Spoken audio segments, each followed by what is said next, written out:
Bonjour à tous et bienvenue sur la chaîne Wrestling Love. On se retrouve aujourd'hui pour une toute nouvelle vidéo. Alors, dans cette nouvelle vidéo, on va parler All Japan Pro Wrestling et on va plus précisément parler du show All Japan Pro Wrestling Excite Series 2022 jour 1, donc un show qui s'est déroulé le 5 février dernier. Alors, c'était un show qui contenait un match de titre puisque au milieu de carte, on avait le championnat World Junior Heavyweight qui était défendu par Sugi, qui effectuait donc ici sa deuxième défense de titre et c'était face à Andy Wu dans un match qui m'intéressait pas mal d'ailleurs, qui était dans un show qui m'intéressait beaucoup, hein, personnellement, de la part d'All Japan, bon, qui s'est déroulé le 5, je fais la review que maintenant, comme vous avez pu le constater, je suis un peu moins de review en ce moment, je vais reprendre le rythme petit à petit, j'ai pas trop pu en faire récemment, mais là je vais reprendre le rythme petit à petit, et du coup là, il y avait match de titre chez All Japan, et le show dans l'ensemble était vachement intéressant, on avait Koji Doi contre Shotaro Ashino, ou encore Kuma Arashi contre Suwama, dans deux matchs solo qui se succédaient, qui avaient l'air vraiment très bien, Hikaru Sato contre Atsuki Aoyagi également dans un match solo qui me hypait pas mal dans cette carte.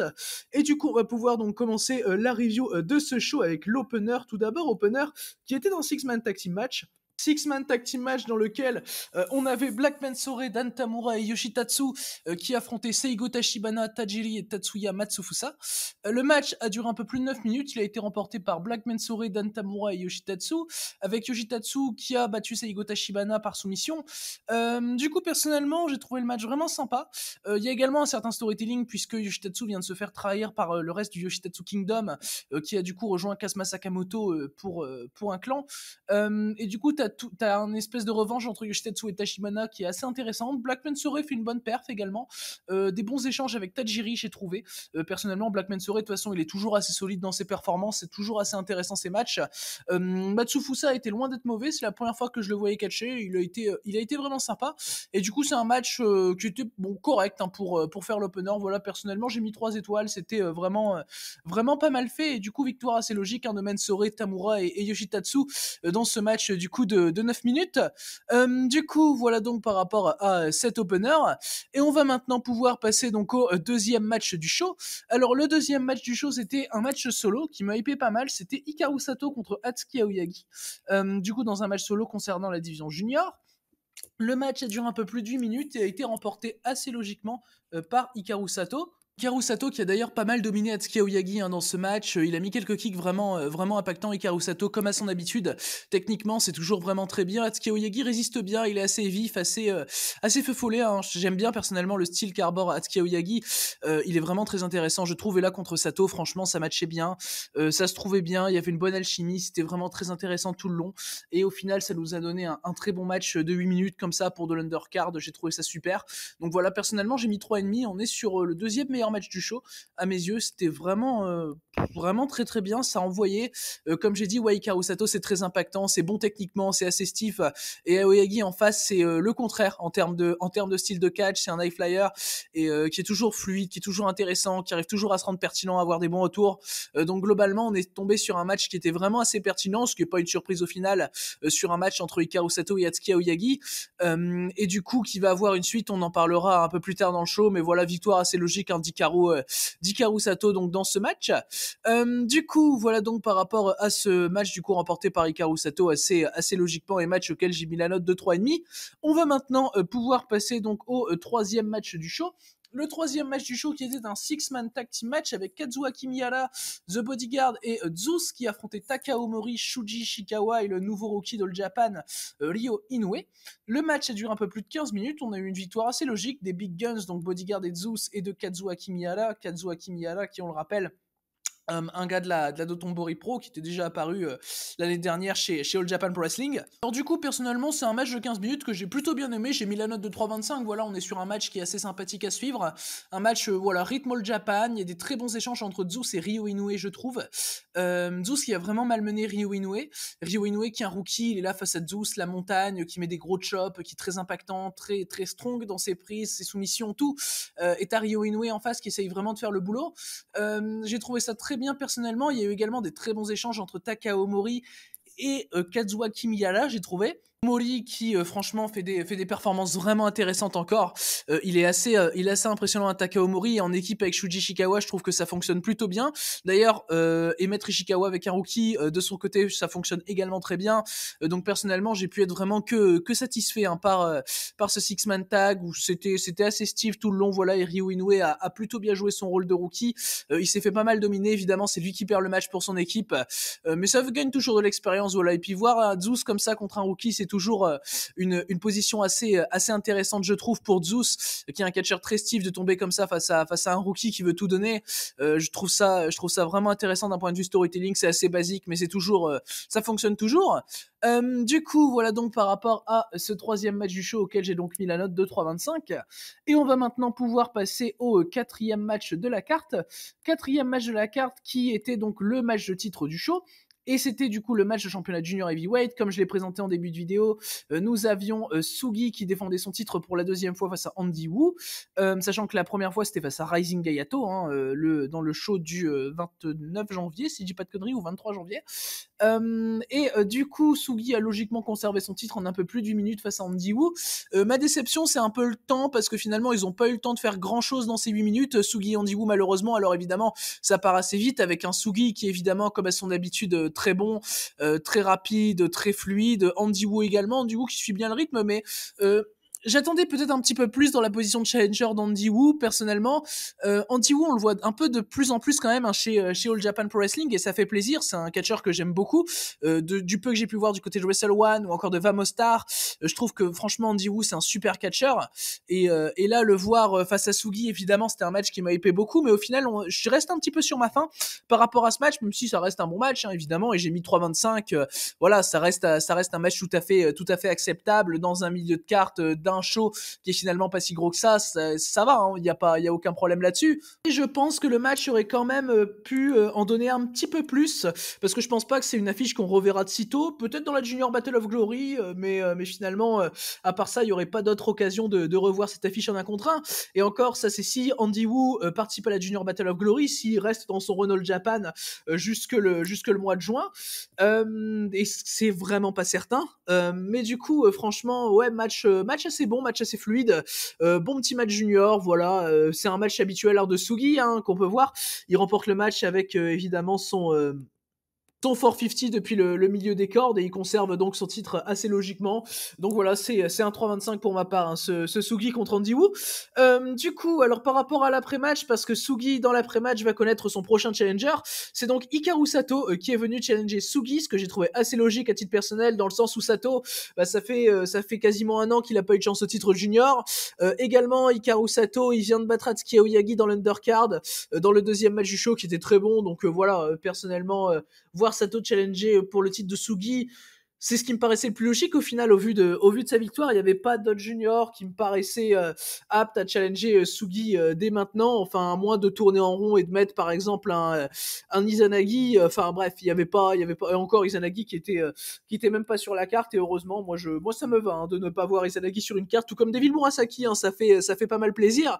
Mais du coup, ouais, non, c'est logique qu'Hikaru Sato vienne challenger ici Sugi. De toute façon, on sentait très clairement que le Aoyagi contre Sato de début de carte allait nous donner un prochain challenger pour Sugi. Mais du coup, ouais, pas mal hype hein, par le Sugi contre Hikaru Sato. En tout cas, je pense que ça peut être une affiche vraiment excellente, sachant qu'on l'avait pas eu hein, lors du premier règne de Sugi, on ne l'avait pas non plus lors de la Battle of Glory.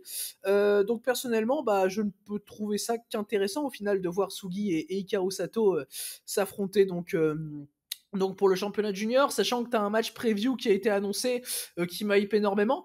Le 17 février, on aura un six-man avec Suama, Hikaru Sato et Dan Tamura face à Kento Miyara, Atsuki Aoyagi et Sugi. Et là, je pense que ça peut donner du très très lourd, ce six-man lors du show du 17 février. Donc bah, si ça peut nous donner une affiche comme ça, et le Sugi Sato derrière, franchement, je prends très très clairement. Du coup, voilà donc par rapport à cet après-match, et je pense que Sugi hein, conservera face à Hikaru Sato. Hayato. Du coup, on va maintenant pouvoir passer au prochain match du show. Prochain match du show qui était un singles match preview par rapport au match de championnat tag qu'on aura prochainement. C'était Koji Doi qui affrontait Shotaro Ashino, sachant qu'on rappelle que le prochain match de championnat tag, ce sera Shotaro Ashino et Suwama qui défendront contre Total Eclipse, donc Koji Doi et Kuma Arashi. Et d'ailleurs, c'est pour ça que juste après ce Doi Ashino, on a un Arashi contre Suwama. Du coup, alors, Doi, ancien membre des Enfants Terribles face à Ashino, évidemment, c'est une affiche qui m'intéressait beaucoup. Le match a duré un peu plus d'1 minute. Il a été remporté assez logiquement par Koji Doi. Je voyais vraiment bien Koji Doi prendre l'avantage sur Ashino dans le sens où Doi et Arashi vont challenger pour les titres tag. Moi, personnellement, je voyais un 50-50 là avec une victoire de Doi premièrement, puis une victoire de Suwama face à Kuma Arashi.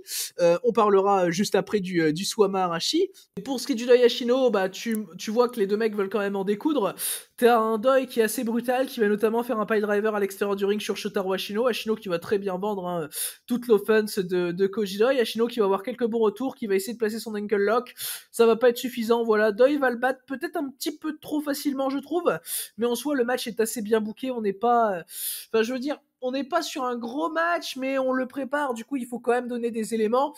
Et personnellement, je trouve que ça a été bien fait dans cette optique-là, tout en conservant un storytelling assez logique par rapport à l'histoire entre les deux, à l'histoire entre Ashino et plus généralement Total Eclipse dans tous les cas. Même si j'aurais peut-être trouvé ça plus intéressant de voir un Shotaro Ashino contre Kuma Arashi, sachant que le partenaire tag direct d'Ashino dans Les Enfants Terribles, c'était Kuma Arashi et non Koji Doi. Mais dans tous les cas, ça peut être très très intéressant de garder ça pour plus tard, hein. Ashino contre Kuma Arashi. Là, on a eu le droit tout de même à un très bon match, donc auquel j'ai mis la note de 3,5 ce Ashino contre Koji Doi.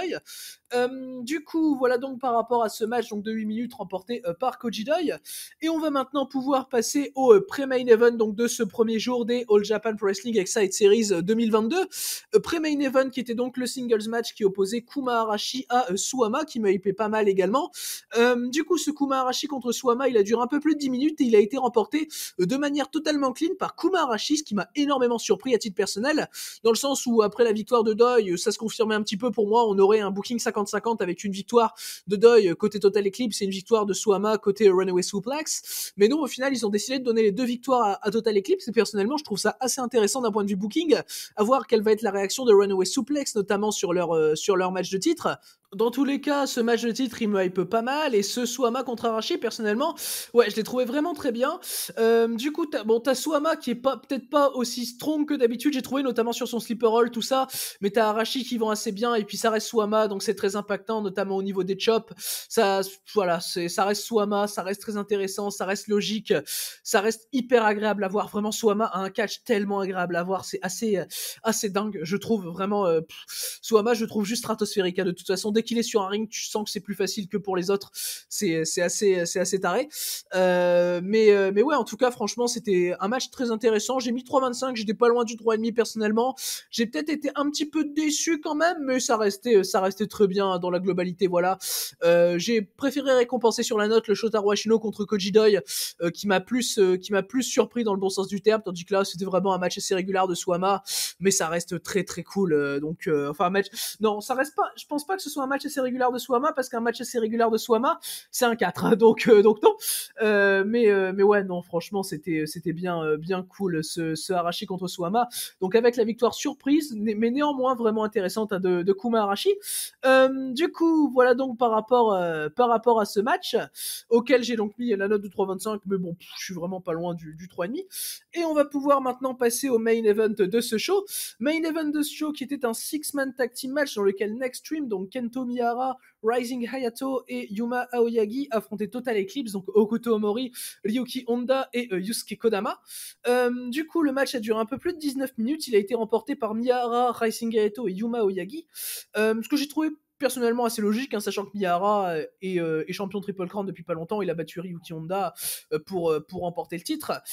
Et du coup, là, il rebat Ryuki Honda, hein, il fait le pin sur lui avec son finish. Sachant qu'il a esquivé un peu plus tôt dans le match le finish de Ryuki Honda, ce que j'ai trouvé assez bien personnellement, après l'avoir quand même encaissé 2 fois lors de leur match de titre, là, tout en s'étant dégagé, là, voilà, le voir contrer le finish de Honda directement comme ça, j'ai trouvé ça vraiment intéressant à titre personnel ce qu'a fait Miyahara. Après voilà, on reste sur un match très bien rythmé. On a Omori et Kodama qui font très bien le taf en tant que heel, surtout Yusuke Kodama que je trouve extrêmement intéressant. On rappelle qu'Omori et Kodama sont les actuels champions de l'Asia Tag.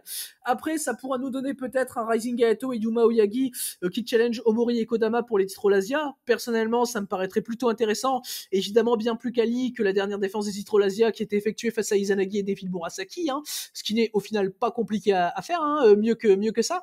Et du coup, ouais, le match dans son ensemble, bah, c'est un très bon main event, un très bon six-man. C'est habituel de ce qu'on peut retrouver chez All Japan, de ce qu'on peut retrouver dans des matchs de Kento Miyahara. Voilà, pour ma part, c'est vraiment un bon 3,5, un 3,5 extrêmement solide, avec des bons échanges entre tout le monde, hein, globalement. Et du coup, ouais, franchement, un très bon main event. C'est probablement le meilleur match du show, je pense, hein. Dans sa construction, il est vraiment hyper intéressant. Par contre, je comprends pas trop pourquoi Kento Miyahara n'est pas opposé dans ce genre de show à Abdullah Kobayashi, sachant qu'Abdullah Kobayashi est annoncé comme son premier challenger. Ça aura lieu lors du show du 23 février, si je dis pas de conneries, hein, le Miyahara contre Kobayashi pour le titre Triple Crown. Et du coup, dans le show du 9 février que j'ai vu également, il y a une opposition dans un match entre Miyahara et Kobayashi, mais je veux dire, là, t'aurais pu en profiter pour builder, mais bon, voilà, c'est pas, globalement, de toute façon, c'est pas déplaisant, hein, évidemment, ce genre d'affiche, et tu peux faire évoluer un truc entre Miyahara et Ryuki Honda, de toute façon, qui, je pense, va durer très longtemps, hein, cette histoire entre Miyahara et Honda. Du coup, voilà donc par rapport à ce main event, du coup, logiquement remporté par Nextream. Du coup, c'est ce qui concluait donc ce show All Japan Pro Wrestling Excite Series 2022 jour 1. Alors, par rapport au show dans l'ensemble, personnellement, j'ai trouvé que c'était un show vraiment intéressant de la part d'All Japan, très très cool. Alors, on n'est pas sur un gros show, évidemment, mais ça fait extrêmement bien le taf, c'est très agréable à voir, très digeste, très fluide, hein, de match en match. Personnellement, je recommande le Hikaru Sato contre Atsuki Aoyagi, le main event et le Shotaro contre Kochidoi. C'est pour moi très clairement les trois meilleurs matchs de ce show, même si le show dans son ensemble se regarde assez facilement sans être trop long. Très clairement, c'était un bon show, hein, de bout en bout, mais voilà pour les trois matchs à recommander en priorité. Du coup, voilà donc par rapport à cette review donc de ce show All Japan Pro Wrestling du 5 février dernier. Merci à vous donc d'avoir écouté cette vidéo. J'espère qu'elle vous aura plu. Et du coup, d'ici les prochaines vidéos, je vous dis à la prochaine.